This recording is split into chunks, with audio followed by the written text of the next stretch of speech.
DJ Sunil राज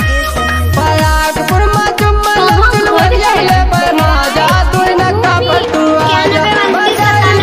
बाजा तू नक्का पर तू आजा बजाए तू और बाजा तू नक्का पर तू आजा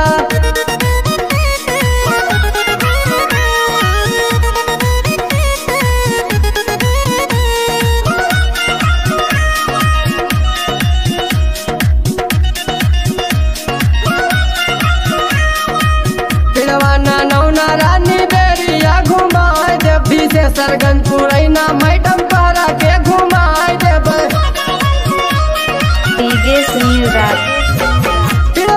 नौना तू का बेरिया घुमाए जब से सरगन पुरैना मैडम तोहरा के घुमाए जब हवा मछली जौरा है पियाई तो के माजा तू नक्का पर तू आजा बजाए तू और बाजा तू नक्का पर तू आजा बजाए तू और बाजा तू नक्का पर तू आजा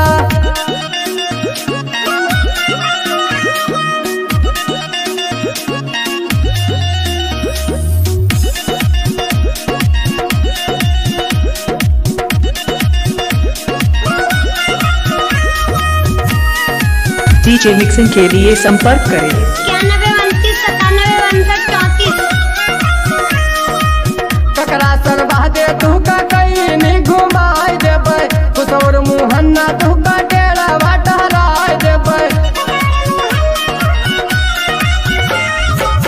ककरा सरवा दे तू का कहीं नहीं घुमाए देबै कुतौर मुहन्ना तू का डेरा वाटराए देबै आवा धरतवा चौरा हत्ती आई चाय ताजा तू नक्का पर तू आजा बजाए तू और बाजा तू नक्का पर तू आजा बजाए तू और बाजा तू नक्का पर तू आजा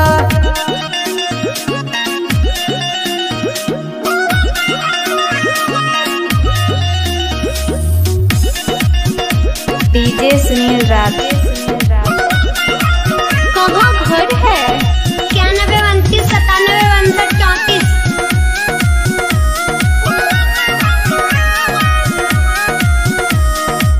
गन्ना का पूरा पैसा तो